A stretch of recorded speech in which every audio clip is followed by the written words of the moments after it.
오늘 말씀은 참 여러 가지로 우리를 당황스럽게 합니다. 우선 하나님이 아브라함을 시험하신다는 것이 정말 우리를 당혹스럽게 합니다. 자, 그런데 정작 더 황당한 것은 뭐냐? 하나님이 아브라함을 시험하시려고 그에게 하신 그 말씀의 내용을 보면 더 황당합니다. 우리 2절 말씀을 함께 읽도록 하겠습니다. 2절 같이 읽습니다. 여호와께서 이르시되 내 아들 내 사랑하는 독자 이삭을 데리고 모리아 땅으로 가서 내가 네게 일러준 한 산 거기서 그를 번제로 드리라. 이것을 어떻게 받아들여야 합니까? 아니, 이게 무슨 말입니까? 하나님이 정말 성경 말씀에 나온 그대로 아브라함한테 모리아산에 가서 이삭을 번제로 드리라고 말씀하신 건가요? 그렇게 이해해야 되나요? 아니면 자세한 것은 알 수 없으나 아브라함이 이삭을 하나님께 번제로 드릴 수밖에 없는 그러한 상황에 처한 것을 이렇게 표현한 것인가요?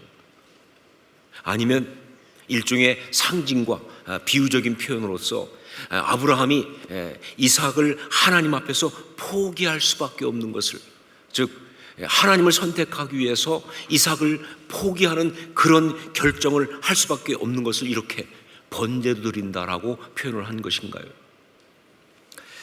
자, 그런데 어떻게 해석을 해도요, 이 말씀 때문에 올라오는 가장 핵심적인 질문은 여전히 우리한테 남아 있습니다. 그럼 바로 하나님은 왜 이렇게 하시는가 하는 거죠. 그 당황스러움.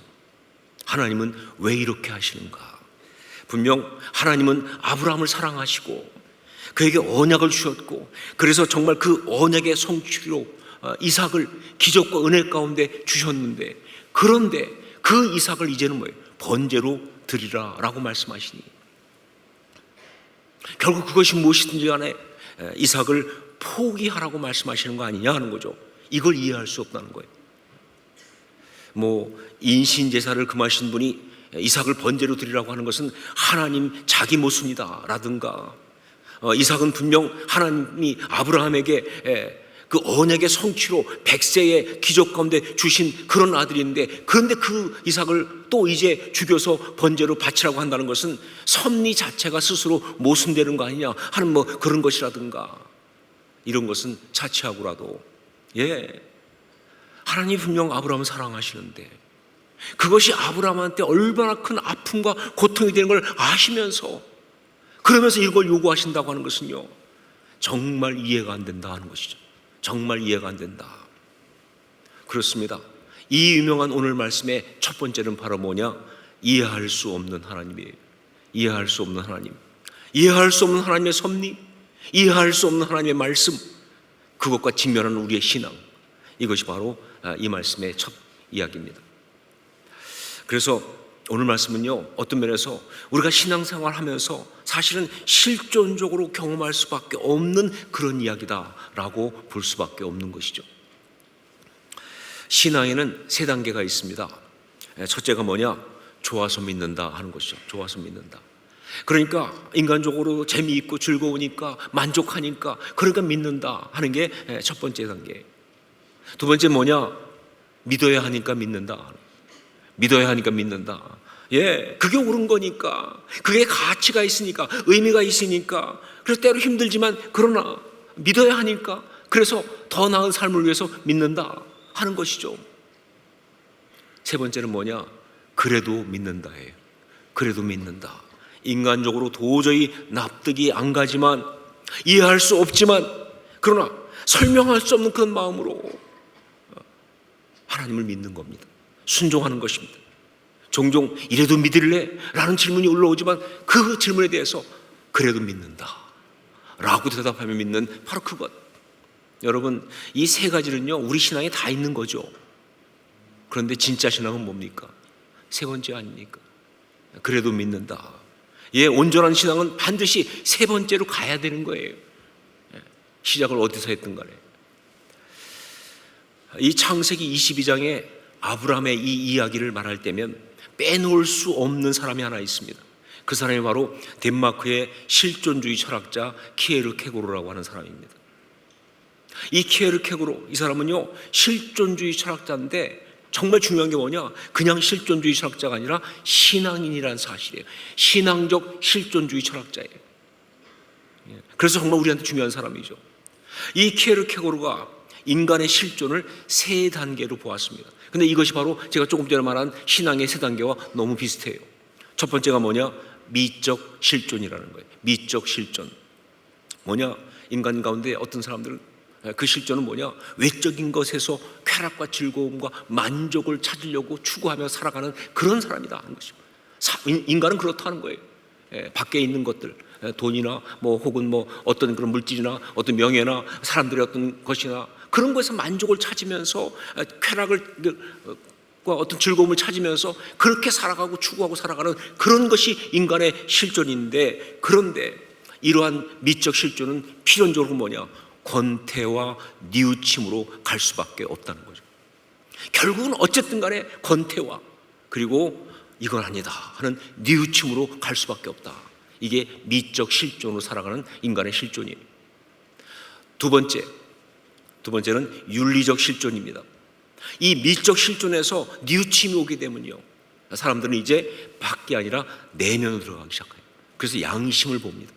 그 양심에 따라서 윤리, 도덕적인 의무와 가치를 추구하면서 정말 양심적으로 도덕적으로 올바른 것, 가치 있는 것, 바른 것이 무엇인가를 정말 추구하면서 그러면서 살아가는 그런 실존, 그게 바로 인간의 또 하나의 실존이라는 거예요. 자, 그런데 결국 이것은 어디로 가느냐? 스스로 얼마나 무력한지를 깨닫는 순간에 다다를 수밖에 없다. 유명한 이야기 그대로 안 되는 줄 알면서 왜 그랬을까? 그거예요. 안 되는 줄 알아요. 그렇게 하면 안 되는 줄 아는데 자꾸 욕망은 해야 하는 줄 아는데 못하는 거예요. 우리 안에 있는 어떤 그 이것은요, 그 도덕적 가치를 이룰 수가 없어요. 너무 무력해. 그러다 보니까 결국은 이 결론이 뭐냐? 자유가 없었죠. 그리고 뭐예요? 죄책감이 쌓여요. 그리고 자기 절망에 빠지지 않을 수가 없다. 이게 두 번째 실존이에요. 그래서 세 번째 실존이 나옵니다. 그것이 바로 뭐냐? 신앙적 실존입니다. 신앙적 실존. 키에르케고르가 말한 유명한 말이 있죠. 뭐예요? 신 앞에 단독자라는 말이죠. 하나님 앞에 단독자. 그래서 결국 뭐예요? 하나님 앞에 단독자로 서는 거예요. 아무것도 없이 그냥 하나님 앞에, 그냥 나의 창조주 앞에 서는 거예요. 그러면서 자신이 죄인인 것을 깨닫고, 내가 얼마나 무력한 자인지, 얼마나 내가 허탈한 자인지 깨닫고 고백하면서 하나님 앞에 자기의 이성과 자아를 다 내려놓습니다. 그러면서 설명할 수 없는 하나님의 뜻을 믿음으로 받아들이는 그런 실존, 이게 바로 신앙적 실존이에요. 놀라운 거 뭐냐? 그때 그 순간 진짜 자기를 찾을 수 있다는 거예요. 진짜 인간의 원래 그 진짜가 나타나는 거예요. 그때 거기 가야. 이게 신앙적 실존입니다. 키에르케고르는 바로 이 신앙적 실존을 얘기하면서 이 신앙적 실존을 보여준 대표적인 이야기가 바로 창세기 22장에 나오는 이삭을 드리라는 하나님의 말씀에 순종한 아브라함, 이 이야기라고 보는 거예요. 그런 그 이야기를 가장 중요한 어떤 그런 이야기로 이야기하고 있어요. 인간적인 감정과 윤리 도덕적인 그런 생각을 다 내려놓고, 그렇죠, 말이 안 되죠. 아니 어떻게 아들을 바칩니까? 100세 얻은 아들을. 감정적으로도 안 되고 도덕적으로도 말이 안 되는 거예요. 그런데 그걸 다 내려놓고 정말 말도 안 되는 그 신적 부조리, 키에르케고르는 그 표현을 써요. 신적 부조리라는 그 부조리를 갖다가 받아들이는 거예요. 자기를 다 포기하면서. 그런데 그때 그는 진정으로 하나님을 만나는 체험을 했다는 거예요. 즉 진정한 인간의 실존인 하나님 앞에 단독자로 서는 감격이 있었다는 것이죠. 그 이야기를 하고 있어요. 자, 그런데 이 쉐안 키에르케고르가 다른 어떤 곳보다 이렇게 아브라함의 이 영적인 체험을 중요하게 말하고 있는 이유가 있어요. 왜냐하면요, 이건 바로 그의 아버지 미가엘의 이야기거든요. 키에르케고르에게 가장 영향을 준 사람은 아버지 미가엘입니다. 미가엘 키에르케고르. 이 미가엘은요, 굉장히 가난한 집 출신이었습니다. 그래서 교육도 못 받았어요. 그런데 정말 믿음이 좋았어요. 하나님이 전격적으로 역사하셔가지고, 그래서 정말 놀라운 기회를 받아가지고 부를 쌓기 시작합니다. 그래서 성공을 해요. 재산도 많이 갖게 되고 성공하고, 그러면서 막 그냥 정말 나름 굉장히 성공적인 삶을 산 거예요. 믿음이 정말 좋은 상태에서. 자, 그러면서 이 미가엘은요, 그 키에르케고르 아들을 너무너무 사랑합니다. 그 아들은 그의 꿈을 이루어주는 사람이었어요. 자기는 교육을 못 받았지만 이 아들만큼은 정말 교육을 받고, 이 아들은 정말 훌륭한 사람으로 그렇게 살아가기 원해서, 그래서 온갖 사랑을 쏟고 그 다음에 교육 기회를 주고, 그렇게 그 아들을 정말 이렇게 서포트하는데, 그런데 그 아들이 방황하기 시작합니다. 키에르케고르의 표현대로 파멸의 길을 걷기 시작해요. 얼마나 힘들었겠습니까, 여러분? 아마 경험하신 분 아실 거예요. 얼마나 힘든지. 근데 그때 이 미가엘이 하나님 앞에서 이삭을 번제로 아브라함이 드렸던 것처럼 그 아들을 하나님께 온전히 올려드리는 그러한 체험을 하기 시작합니다. 네, 하나님 앞에서 그 아들에 대한 자기의 생각을 다 내려놓습니다. 자기의 주장 기대를 다 포기합니다. 하나님께 그냥 맡겨드립니다. 자, 그렇게 하면서 바로 그 아버지가 그 하나님 앞에 단독자로 서는 놀라운 경험을 한 거예요. 그런데 그런 경험을 하는 그것 때문에 놀랍게도 키에르케고르가 돌아와요. 그가 하나님 앞으로 다시 돌아옵니다. 그런 역사가 있었던 것이죠. 그렇습니다. 아브라함에게 독자 이삭을 번제로 바치라는 이 말도 안 되고 받아들일 수도 없는 말씀은요, 하나님이 아브라함으로 하여금 참신앙 그 축복으로 갈 수 있도록 사실은 기회를 주신 거예요. 이건 기회를 주신 겁니다. 이 믿음의 도전은요, 참신앙의 사람으로 설 수 있도록 하나님께서 기회를 주시고 축복하신 거예요. 제가 주일학교 다닐 때 이 이야기를 들었거든요. 주일학교 때 많이 얘기하니까. 그런데 주일학교 때 이 아브라함 이야기를 선생님들이 하면서, 또 전사님이 하면서 뭐라고 말씀하셨느냐, 하나님이 아브라함에게 이삭을 번제로 바치라고 말한 것은, 이삭이 태어나고 났는데 아브라함이 너무 이삭을 이뻐해서, 그렇겠죠. 100살에 얻었으니까. 그래서 너무 사랑해가지고 이삭에게 빠졌다는 거예요. 그래서 하나님이 이건 안 된다. 그래가지고 이삭을 번제로 바치라 하면서 하나님을 더 사랑하느냐, 이삭을 더 사랑하느냐, 이렇게 물으신 거라는 거예요. 그러면서 하나님보다 다른 걸 더 사랑하면 안 된다, 이삭을 더 사랑하면 안 된다 라고 하시면서 그렇게 말씀하신 것이다. 그런데 그 얘기를 들을 때 어린 제 마음에도 이건 아니다 싶더라고요.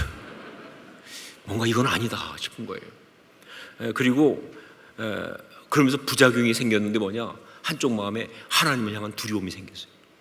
어떤 거냐면요, 하나님은 내가 사랑하는 것은 다 뺏어가려고 그러신다. 혹시 여러분 그런 거 없으세요? 하나님은 내가 사랑하는 것은 다 뺏어가셔. 내가 하나님 앞에서 너무 사랑하면 안 돼, 그러니까. 여러분 그 맞습니까? 그런 얘기인가요? 아니죠. 이삭을 번제로 바치라고 하는 이 하나님의 말씀은요, 누굴 더 사랑하느냐, 하나님을 더 사랑해야 된다라는 단편적인 그런 이야기가 절대로 아닙니다. 그것보다 훨씬 더 깊은 신앙의 단계, 참된 신앙의 단계, 경지로 올라가게 하기 위한 하나님의 놀라운 사랑의 터치죠, 사실은. 키에르케고르가 말한 대로 십자가 신앙이라는 그 경지로 올라가기 위한 그런 하나님의 영적인 도전이시고, 그리고 사실은 축복이다, 그런 것이죠. 자, 이 이야기를 좀 더 구체적으로 말하면, 오늘 이 이야기는 이런 이야기입니다. 이 언약은 누가 이루는가 하는 질문을 하시는 거죠. 이 언약은 누가 이루는가? 참신앙은요, 언약을 받고 그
그 신앙이 사라지게